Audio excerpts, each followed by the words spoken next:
Instagram, TikTok, Snapchat, and Facebook. All 4 of these social media sites are very common and we use them every day in our lives. And how many of us actually use these sites in our lives?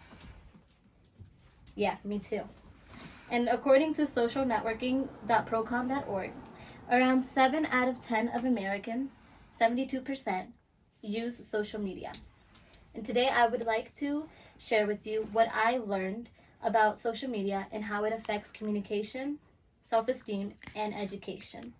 So let's begin on how social media affects communication. So, social media has made communicating the easiest it has ever been in the past couple years. And according to Dave Parak, social media has the power to make the world open up to you, making it smaller than it has ever been. So me, a girl from Pennsylvania, I am able to communicate and speak to someone else that may be living in Australia. And that just possibly would not happen if it was 10 years ago, or maybe even 5, not 10. And social media also allows people to improve their relationships and form friendships. I am able to speak to family members who don't live in Pennsylvania using social media. And I'm also able to make friendships with people who live far away from me, which I otherwise would have never known if it wasn't for social media. But social media also has negative aspects, as social media takes place of interpersonal communication. And what is interpersonal communication? Interpersonal communication is when you communicate face to face.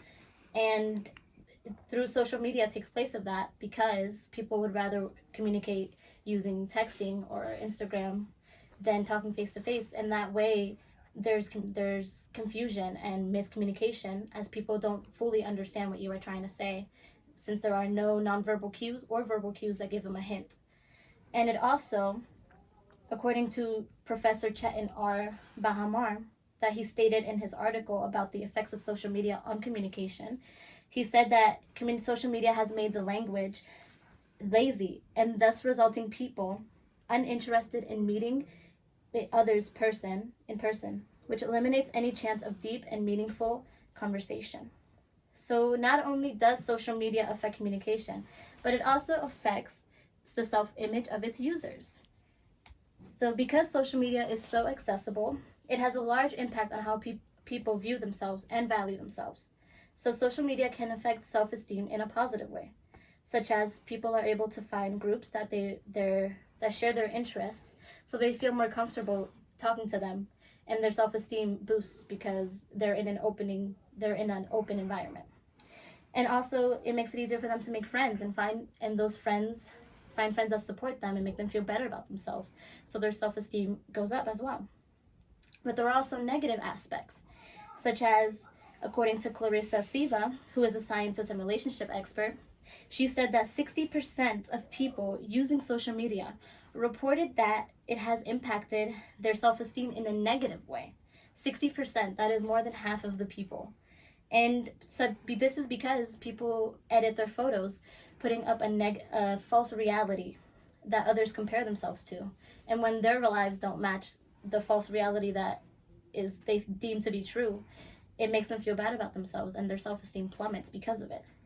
And also on the other side, likes and comments also affect a person's self-esteem. So if you don't get as many likes or comments as you want, you're going to feel worse about yourself. And it goes the other way as well. And the third and final main point that I will be making today is how social media affects education. And so we all know that social media is a tool used in education, such as cyber school or online school, which we are dealing with today. And it can be used positively. It makes it easier for teachers to communicate with students through email or YouTube videos or Zoom. And it also allows students to learn more, since there's a large amount of knowledge and information on social media that is easily accessible to students. But it also has its negative side, since it allows students to cheat easier through social media. Using that, it's easier to cheat.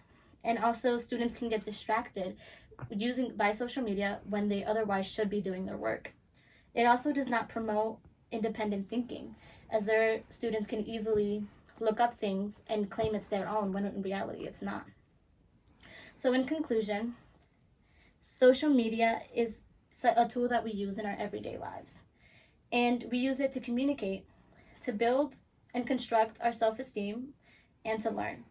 And according to socialnetworking.procon.org, around 7 out of 10 Americans, 72% roughly, use media sites. And even if we don't realize it, social media has taken over our lives and shapes the way that we go about our daily day. So moving forward, it is important to be aware of how social media, its pros and cons, and how it impacts our daily lives and how we live. And it is important to understand it so it won't tear you down but build you up.